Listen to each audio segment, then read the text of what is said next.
বিসমিল্লাহির রহমানির রহিম। আসসালামু আলাইকুম। ঐতিহাসিক 7 নভেম্বর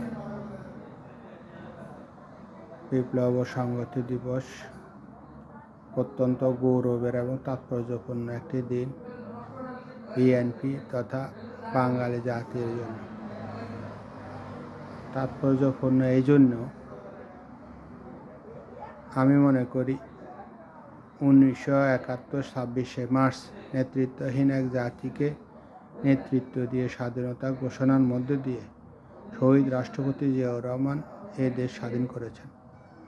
স্বাধীনতার পরবর্তী 1972 থেকে 1975 এই স্বল্প কয়েক বছরে আওয়ামী দুর্বৃত্তায়ন, অপশাসন, দুর্নীতি, লুটপাট, দেশি বিদেশি ষড়যন্ত্র, দুর্ভিক্ষ, বাকশাল